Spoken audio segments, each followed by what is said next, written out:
사울이 주의 제자들에 대하여 여전히 이업과 살기가 등등하여 대제사장에게 가서 다메섹 여러 회당에 가져갈 공무를 청하니, 이는 만일 그 도를 따르는 사람을 만나면 남녀를 막론하고 결박하여 에르야 사람으로 잡아오려 함이라.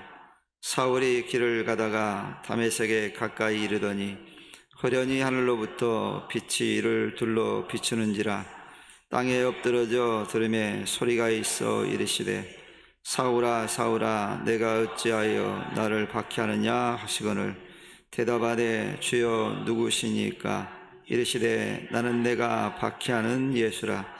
너는 일어나 시내로 들어가라. 내가 행할 것을 내게 이를 자가 있느니라 하시니, 같이 가던 사람들은 소리만 듣고 아무도 보지 못하여 말을 못하고 서 있더라.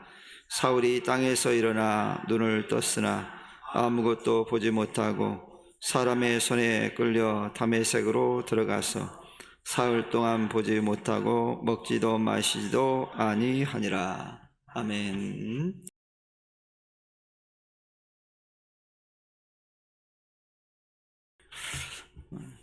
그래서 아마 가장 극적인 사건이 바로 십자가 사건이다, 그렇게 말할 수 있을 겁니다. 그리고 또 다른 극적인 사건을 우리가 말하라고 한다면 아마 바울이 예수님을 만난 그 회심의 사건을 우리가 말할 수 있을 겁니다. 사실 인간적인 생각으로 보면 이 바울은 회심이 불가능한 그런 사람처럼 보여지는 그런 인물이었습니다. 왜냐하면 이런 사실에 대해서 오늘 본문 1절의 말씀을 통해서 알 수 있는데, 이 바울에 대해서 성경은 이렇게 얘기합니다. 즉 바울 되기 전에 그가 사울이었을 때 그의 모습에 대해서 성경이 이렇게 얘기하거든요. 바울이 주의 제자들을 대하여 여전히 위협과 살기가 등등하여 라고 이렇게 말씀합니다. 즉 사울이라는 사람이 주의 제자들을 대할 때 위협과 살기가 등등했다라고 성경은 기록하고 있습니다. 이처럼 바울은 예수님을 믿는 사람들에 대해서 좋은 감정을 갖지 않고 있었습니다. 특히 여기서 살기가 등등하다는 말은 숨을 쉴 때마다 그에게서 살기의 냄새가 난다라고 하는 그런 의미를 가지고 있습니다. 그러니 얼마나 이 바울이라는 사람이 예수 믿는 사람에 대해서 좋지 않은 감정을 가지고 있었는가라고 하는 것을 알 수가 있습니다. 특별히 바울은 예수를 믿는 제자들과 성도들을 대해서 이제 그들을 잡아다가 감옥에 가두고 또 죽이는 일에 대해서 열심을 내었던 사람이 바울이었습니다. 그리고 바울은 초대교회 순교자인 스데반을 죽이는 일에 있어서 가장 앞장선 그런 인물이기도 합니다. 그러니까 매우 이제 어떤 예수 그리스도를 믿는 사람들에 대한 좋지 않는 감정을 가지고 있었던 사람이 바로 바울이다라고 하는 것을 알 수 있습니다. 그럼 왜 그가 그토록 이처럼 예수 믿는 사람들을 죽이고 감옥에 가둔 일에 열심이었을까요? 바로 잘못된 그런 생각 때문입니다. 그런 예수 믿는 이들에게 어떤 제목을 씌웠냐면 하나님을 모독한다라고 하는 죄를 이제 제목을 씌워서 이제 공격했습니다. 그래서 그 제목을 가지고 돌로 치는 일에 열심인 사람이었거든요.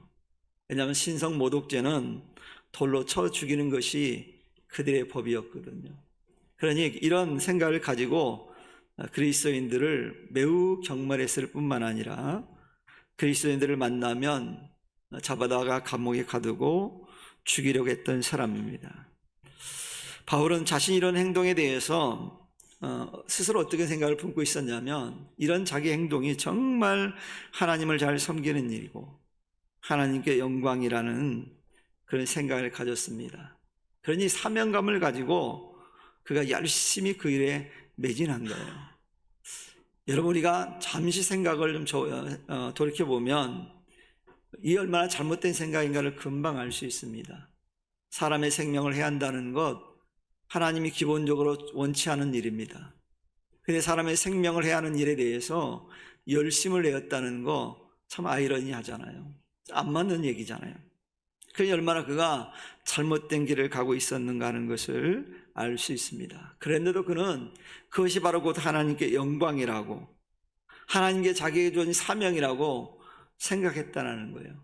얼마나 잘못된 생각을 가지고 있었는가 하는 것을 알 수 있습니다. 아마 바울은 스스로 생각하기를 자기의 이런 생각과 행동들은 정말 정당하다고 그런 생각했을 겁니다. 그러나 하나님은 어떻을까요? 하나님은 그의 행동에 대해서 하나님을 도전하는 것으로 하나님 여겼다는 사실이에요. 그래 놀랍게도 하나님께서 이런 하나님을 도전하는 바울을 깨닫게 하시고 그를 불러주셨습니다. 누가요? 예수님이요. 왜요? 그도 예수님이 사랑했기 때문에. 자신을 향해서 도전하는 그 바울에 대해서 주님은 긍휼히 여기시고 그를 불러주셨어요. 그를 찾아가셨거든요. 만약 하나님께서 바울에게 이런 은혜를 베풀어 주지 않았다면 그는 결코 한평생 주님을 위한 일꾼으로 살기보다는 어떤 일을 했을까? 여전히 주님을 이제 핍박하고 예수 믿는 사람들을 공격하는 그 어리석은 일을 하다가 결국 심판받고 말았을 것입니다. 그러나 하나님께서는 그를 은혜 가운데 부르시고 그를 변화시켰습니다. 자신을 핍박하고 도전하는 바울에 대해서 주님 먼저 찾아가셨거든요. 그리고 만나주셨습니다. 그래서 바울은 밤에색에서 이제 주님을 만남으로 회심하게 되었다는 사실입니다. 얼마나 놀라운 일입니까? 이 같은 바울의 회심은 기독교 역사 가운데 극적인 사건 가운데 하나로 기록되어 있습니다. 우리 이 사건을 통해서 하나님의 놀라운 은혜와 계획하신 그 사랑을 우리가 경험할 수 있습니다. 정말 우리가 인간적으로 생각하면 그런 구원받으면 안 될 사람이잖아요. 얼마나 많은 사람들을 해쳤던 사람입니까? 그런데 하나님께서 그에게 은혜를 베푸셔서 그에게 사랑을 베푸셔서 그를 구원하셨다는 사실이에요. 오늘 본문에 기록된 바울의 심 사건을 통해서 우리는 하나님의 계획은 참으로 오묘하다라는 사실을 우리는 발견하게 됩니다. 이런 시편 기자는 오묘하신 하나님에 대해서 이렇게 그가 고백합니다. 시편 139편 14절에 보면 이런 고백을 하거든요. 내가 감사함은 나를 지으심이 신묘막측하심이라.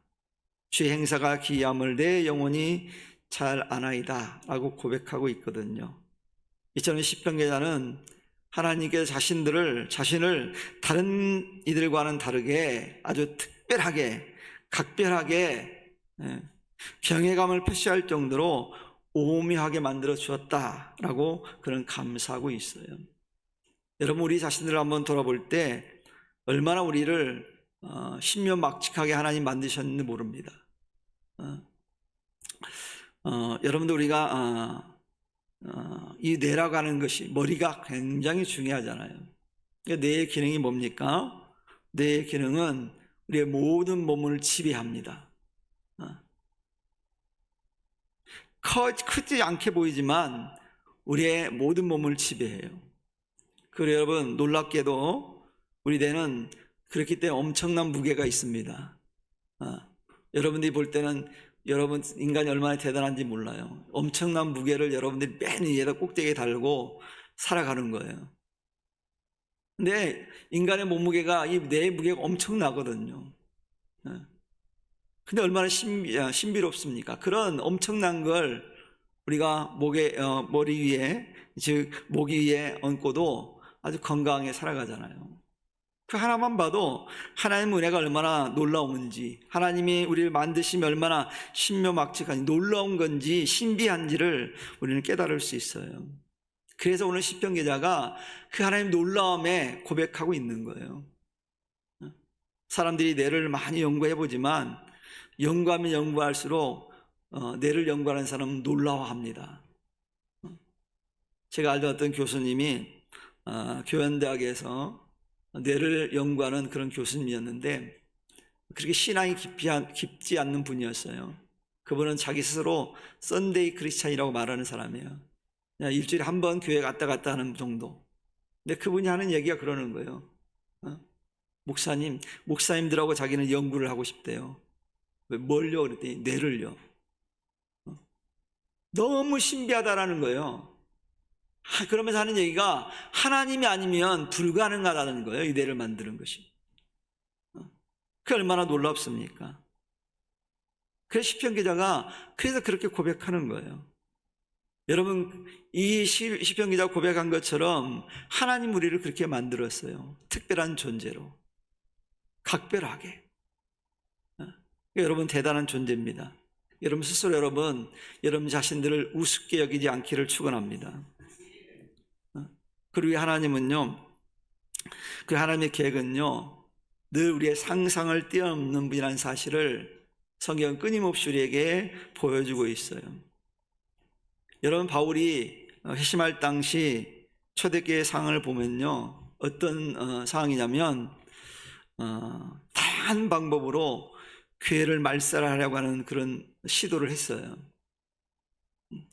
그런데 하나님께서는 성령을 통해서 오히려 교회를 부흥케 하셨거든요. 교회를 말살하려고 하는데 교회가 없어지는 게 아니라 오히려 교회가 부흥했어요. 또한 복음에 대해 예수 그리스도에 대해서 인정하지 않고 우리 예수님께 도전하고 희업하는 자들을 하나님은 부르셔서 전도자로 삼으셨어요. 그 대표적인 사람이 바울이거든요. 이처럼 우리 하나님은 우리가 알 수 없는, 미처 생각하지 않는 방법을 통해서 주님의 일을 이루어가시는 분이 우리가 믿는 하나님이거든요. 이 놀라운 일 계획 속에 한 인물이 등장하는데 그가 바로 오늘 본문에 등장하는 사울, 즉 바울이거든요. 이 바울의 모습을 보면 정말 주님의 계획은 너무도 오묘하고 신기하다는 걸 느낄 수 있습니다. 아마 이 사울이 변화될 거라고 하는 것은 그 누구도 몰랐을 거예요. 초대교회 성도들이 전혀 예상 못했을 거예요. 왜요? 자신들을 죽이려 하고 늘 공격하는 사람이 어떻게 그가 변화될 거라고 믿겠습니까? 그런데 그 놀라운 일이 주님을 통해서 이루어졌어요. 이걸 보면서 우리는 생각해야 됩니다. 우리가 다른 사람들을 대할 때 그가 아무리 내가 생각할 때 판단할 때 형편없는 사람이라 할지라도 보잘것없는 사람이라 할지라도 하나님의 도구로 쓰임받을 수 있다는 사실을 배제해서는 안 된다는 거예요. 우리가 판단할 게 아니라는 거예요. 어느 날 어떤 시에 어떤 방법으로 하나님께 그 사람을 사용할지 모르거든요. 지금 당장은 비록 그가 나를 아프게 하고 괴롭게 하는 사람일지 모르지만, 나를 힘들게 하는 사람일지 모르지만 하나님께 그를 어떻게 사용할지 모르거든요. 왜? 우리 하나님 정말 오묘하신 분이거든요.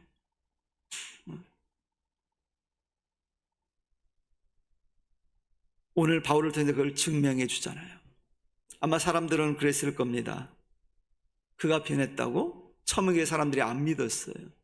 심지어는 주의 제자들도 믿질 않았어요.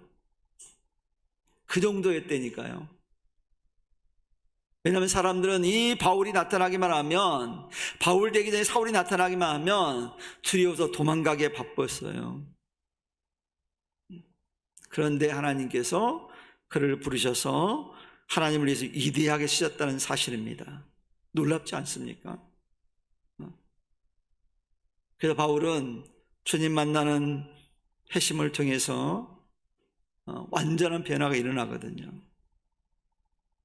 이런 것처럼 우리가 우리의 가치관이 변하고 우리의 삶의 변화를 체험하기 위해서는 그리스도를 만나면 그렇게 되어집니다. 누가 그걸 증명해 줍니까? 바울이 증명하고 있잖아요. 그런 예수님 만나고 나서 그 가치관과 인생관이 완전히 바뀌었습니다. 180도 달라졌어요.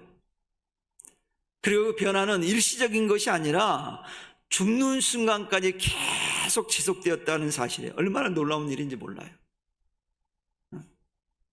그래서 그는 주님을 만나는 그 다음부터 매일같이 날마다 그가 변화되었어요.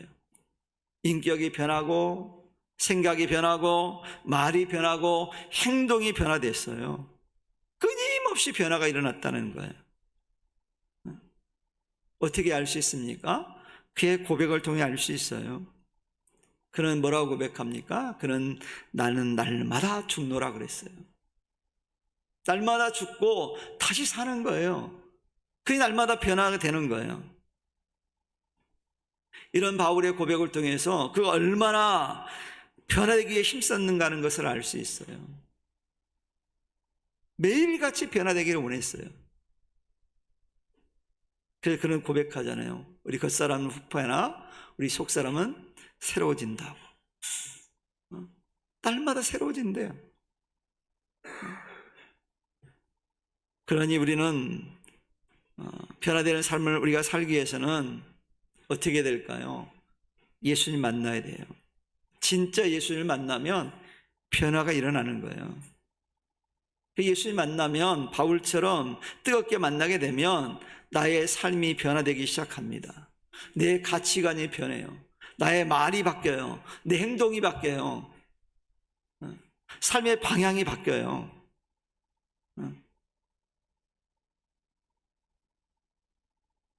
그리고 여러분, 내가 변화되기 위해서는 주님께서 우리를 부르실 때 그 자리로 나가야 됩니다. 주님이 부르심인데 안 나가면 안 돼요. 만나야 변화되죠. 그래서 주님 만나지 못하면 변화된다고 하는 것은 불가능에 가까워요. 왜 변화되지 않을까요? 만나지 못하니까 그런 거예요. 그래서 교회를 오래 다닌 사람도 주님을 만나지 못하면 교회 다니면서도 삶의 변화가 일어나지 않아요. 심령의 변화가 일어나지 않습니다. 말이 바뀌지 않아요. 행동이 바뀌지 않아요. 입은 믿는다고 하는데 모습은 불신자와 다를 바가 없는 모습으로 살아가는 사람들이 있어요. 그러므로 우리가 변화를 맛보기 위해서는 진정 주님을 만나야 돼요. 그러므로 내가 변하기를 원한다면 바울이 다메섹에서 예수님을 만난 것처럼 영적인 체험을 해야 됩니다. 바울은 다메섹에서 예수님을 만나고 난 뒤 지금까지 자기의 모습이 얼마나 잘못되었다는 것을 깨달았어요. 자기 생각이 얼마나 잘못되었는지, 자기가 지금 하고 있는 일이 얼마나 죄악된 모습인지를 깨달았어요. 하나님께 도전하는 것인지를 깨달았어요. 그런 여러분, 변화가 어떻게 안 되겠습니까? 그래서 주님을 진짜로 만나는 체험을 하는 사람은 그 순간부터 변화되기 시작해요. 여러분, 주님을 만나기 전 바울의 모습을 한번 보십시오. 2절에 그의 모습이 어떻는지 잘 설명하고 있잖아요. 그 돌을 쫓는 사람을 만나면 물은 남녀하고 결박하여 예루살렘으로 잡아오려 함이라 그랬거든요. 그가 예수님 만나기 전에 그의 유일한 목표는 뭐였습니까? 주님을 믿는 사람들은 남녀노소를 상관하지 않고 잡아들이려는 거였어요. 그리고 죽이는 것이 그의 최종적인 목표였어요. 얼마나 잘못된 생각입니까? 이처럼 잘못된 사상에 빠지면 옳고 그름을 판단하지 못해요. 그래서 좋은 것도 나쁜 것으로 보는 눈이 되어버립니다. 늘 부정적이에요. 그래서 그렇기 때문에 성도에게 있어서 분별력의 은사는 너무도 중요합니다. 이 분별력을 갖지 못할 때 바른 신앙생활을 할 수 없거든요. 왜냐하면 하나님 말씀에 대해서 오해하거든요. 그래서 우리 깨어있지 않으면 말씀을 들을 때 깨어있지 않으면 내 영혼을 죽일 수도 있어요.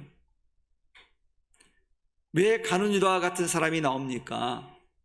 그 이유는요, 주님의 말씀의 의미를 분별할 영적 눈이 띄어있지 못했기 때문이에요. 우리 주님은 하늘나라에 대해서 말씀하고 계시는데 유다는 어땠습니까? 이 이 땅의 나라를 생각했어요. 주님은 하나님 나라에 대해서 말씀하고 있는데 제자들은 이 땅의 나라를 생각했어요. 그래서 그러잖아요. 우리가 예수님의 나라가 임하면 누가 정말 높은 자리에 앉을까? 누가 장관이 될까? 누가 예수님 곁에서 진짜 1인자가 될까? 여기에 관심이 있었잖아요. 주님은 이 땅의 나라를 얘기하는 게 아닌데 그런 오해를 했어요. 왜요? 분별할 능력이 없었어요. 영적 눈이 감겨 있기 때문에 그렇습니다. 그러니 우리는 이런 어리석음에 빠져서는 안 돼요. 그래서 우리는 말씀을 들을 때 다른 생각을 하면 안 됩니다. 바울은 주님을 만나기 전의 모습이 바로 그런 모습이었거든요. 아무리 진리의 말씀이 그에게 전해져도 들리지가 않았어요. 죽어가면서까지 진리의 말씀을 선포해 주는데도, 그 영혼을 위해서 말씀을 전해 주는데도 깨닫지 못했거든요. 그게 얼마나 어리석었습니까? 그래서 우리 하나님은 주님의 일꾼을 사용하실 때 어떤 사람을 사용하냐면, 그래서 주님을 만난 사람을 사용하는 거예요. 아무나 사용하지 않습니다. 그래서 인생의 전환점은 언제 시작되느냐? 예수 그리스도를 만나는 데부터 출발돼요. 안 만나면 출발이 안 돼요. 여러분, 달리기에서 유일하게 팀이 잘해야지 우승할 수 있는 게임이 있습니다. 뭐죠? 계주입니다. 계주. 계주의 중요한 건 뭔지 아시죠? 바톤 터치예요. 미국이라는 나라가 이 계주를 굉장히 잘하는데 몇 번째 실격을 계속해요. 왜 그런지 아세요? 바톤 터치가 안 돼서 그래요. 바톤 터치가 안 되니까 실격되는 거예요. 정말 잘하는 선수들이 있는데 안 되는 거예요. 그래서 계주는 반드시 그 거리 안에 바톤 터치가 이루어져야 되거든요. 그 다음 선수 인계돼야만이 우승할 수 있는 거예요. 한 선수가 다 뛰는 게 아니잖아요. 이런 것처럼 우리가 주님을 만나야만이 인생의 변화가 시작된다는 사실이에요. 그러니 여러분, 우리들도 이 바울처럼 인생의 담에색의 경험이 필요하다는 얘기예요. 그런데 중요한 것은 그 경험은 우리의 계획과 결심에 의해서 절대 이루어지는 것이 아니라는 사실이에요. 오늘 본문이 그걸 얘기하고 있잖아요. 예수님께서 됐습니까? 자신을 그렇게 대적한 패역한 바울에게 호련히 나타나셨대요. 즉 주님께서 바울에게 나타나신 거예요. 찾아오신 거예요. 그래서 주님이 찾아오실 때 기회를 놓치지 말아야 된다는 거예요. 즉 그 얘기는 오늘날 우리에게 말하면 주님이 우리를 부르실 때가 있다는 거예요. 때로는 부모를 통해서, 자녀를 통해서, 아내를 통해서, 남편을 통해서, 이웃을 통해서, 목회자를 통해서, 전도자들을 통해서 우리를 부르실 때가 있다는 거예요. 그 부르심에 우리가 응답해야 된다는 거예요. 계시록 3장에 보면 주님께서 우리를 문 밖에서 두드리고 계신다고 말씀하잖아요. 모든 사람들에게 끊임없이 주님은 기회를 주고 있는 거예요. 근데 그 기회를 주실 때 그 기회를 놓치지 말아야 된다는 거예요. 바울이 다메섹의 기회를 놓쳤다고 한다면 그는 평생 하나님을 대적하다가 심판을 받고 말았을 거예요. 근데 그가 주님의 부르심에 응답했기 때문에 변화를 체험한 거예요. 회심의 역사가 일어난 거예요. 그럼 여러분, 우리 그리스도인들이 가장 먼저 해야 될 게 뭐겠습니까? 예수님과 깊은 만남을 위해서 기도하고 간구해야 돼요. 주님, 나를 좀 만나달라고. 이런 성도가 되기를 축원합니다. 우리의 사모함이 있을 때 역사가 일어나거든요. 여러분, 주님 앞에 나와서 기적을 경험한 사람들이 한결같은 공통점이 있습니다. 그게 뭔지 아십니까? 사모함이에요. 그래서 성경은 우리를 향해서 이렇게 권면하면 열심을 품고 주를 섬겨라 그랬어요. 게으르면 안 돼요. 신앙생활은요, 게으르면 절대 안 됩니다. 열심을 품어야 돼요. 여러분, 초대교회 성도들이요, 주님의 명령을 듣고 난 다음에 성령의 사람이 되기 위해서 성령 받기 위해서 기도했는데 이렇게 기도했다고 성경은 기록하고 있거든요. 사도행전 1장 4절 하반절에 보면 이렇게 말씀해요.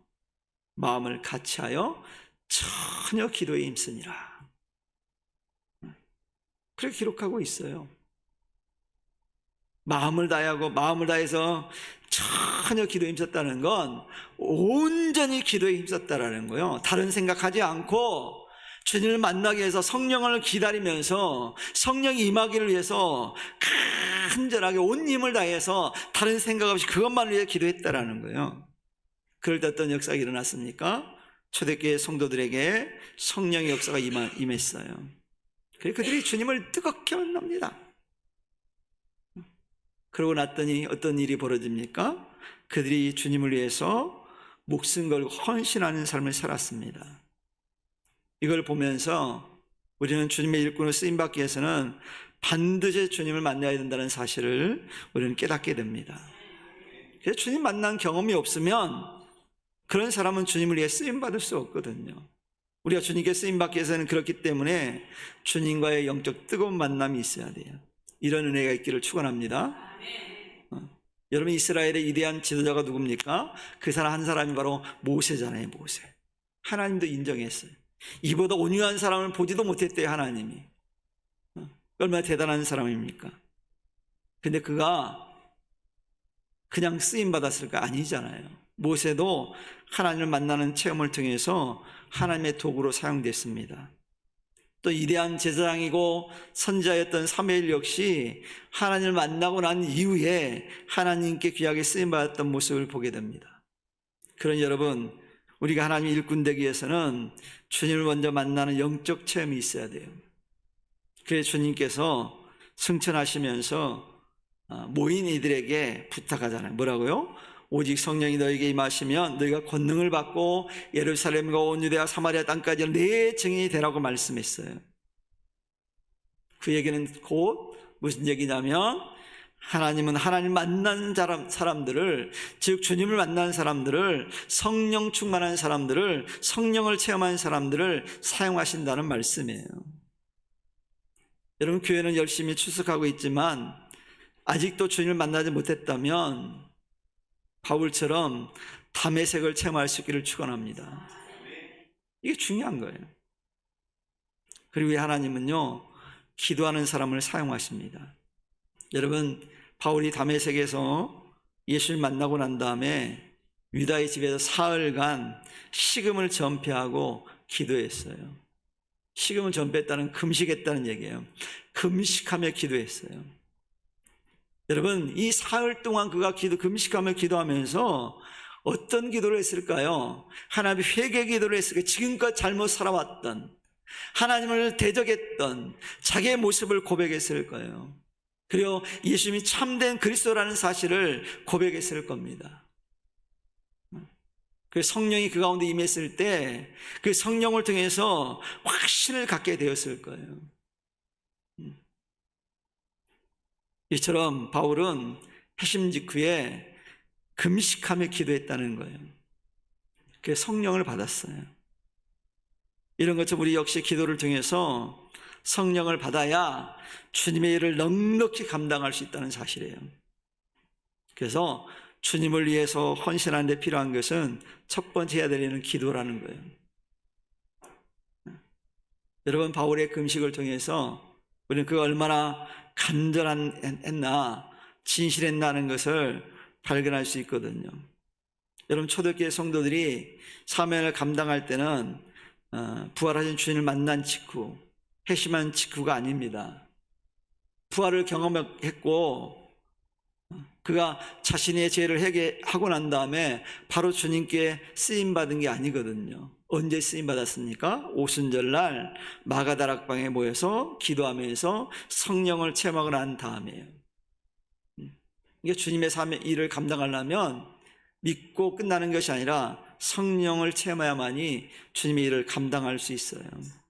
그러기 위해서는 기도해야 돼요. 기도하지 않으면 성령 충만을 받을 수 없습니다. 특별히 우리가 기도하지 않고 성령 받지 않고 일하면 많은 문제가 생기거든요. 여러분, 능력 없이 일하면 어떻게 될까요? 그걸 감당할 능력 없는 사람이 그 일을 하면요, 많은 문제를 만들 수밖에 없어요. 제 손가락이 그걸 증명해요. 제가 그거 하면 안 되는데 하다가 다치잖아요.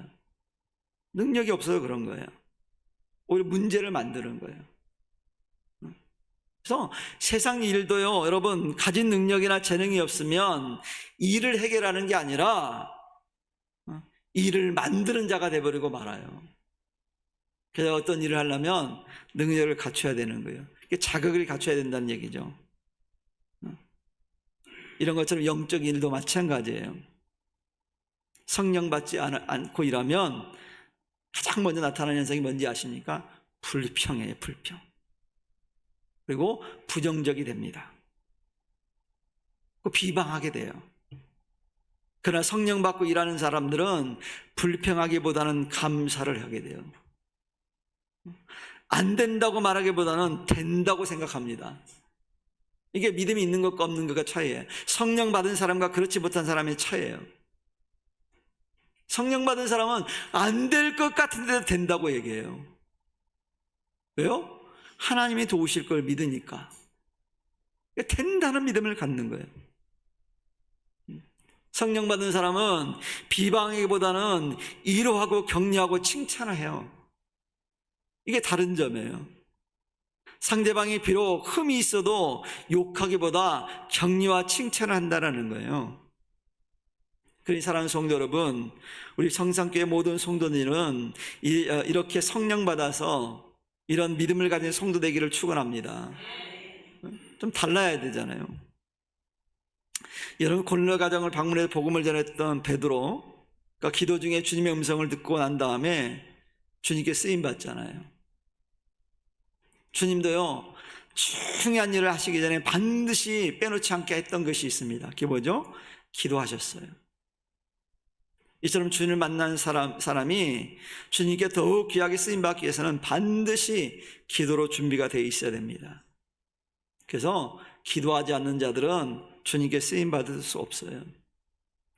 그러니까 주님께 쓰임받기 원한다면 기도하는 자가 되기를 축원합니다. 기도하는 삶이 될 때 주님이 우리를 불러 사용하시는 거예요. 그래서 바울도 예수님 만나고 첫 번째 한 것이 바로 기도예요. 이 기도를 통해서 자신의 모습을 점검하고 주님께 자신의 삶을 헌신하겠다고 결단했거든요. 여러분, 오늘 본문에서 보면 주님은 그 누구도 상상할 수 없는 방법으로 바울을 만나 주셨잖아요. 아무도 그렇게 될 거라는 생각 안 했잖아요. 근데 주님이 하셨어요. 그리고 주님께서 그를 위대한 도구로 사용했습니다. 우리도 주님께 그런 도구가 될 수 있습니다. 그럼 사랑하는 성도 여러분, 여러분이 정말 하나님께 쓰임받기 원하십니까? 그렇다면 기도함으로 능력을 받아서 주님께 붙들림에 대해서 우리가 바울처럼 담의색을 체험함으로 주님께 귀하게 쓰임받는 복된 우리 부평성산의 모든 지체들이 다 될 수 있기를 주님의 이름을 간절히 축원하겠습니다. 기도합니다. 하나님 감사합니다. 오늘 이 말씀을 통해서 우리 자신들을 다시 한번 돌아볼 수 있게 하시니 참으로 감사합니다. 바울이 주님 만남을 통해서 인생관이 바뀌어진 것처럼, 가치관이 바뀌어지고 삶의 태도가 바뀌어진 것처럼 우리도 주님 만남을 통해서 우리 인생과 삶이 바뀌어지는 역사가 일어나도록 축복하여 주옵소서. 주님 부르실 때 더 이상 망설이지 말고 주님 앞에 내 자신을 내려놓을 수 있는 귀한 은혜를 허락하여 주옵소서. 오늘도 저희들 불러주셨사오니 그 부르심에 기꺼이 응답하고 나가는 심령들 되어지도록 축복하여 주옵소서. 감사드리며 예수님의 이름으로 기도했습니다. 아멘.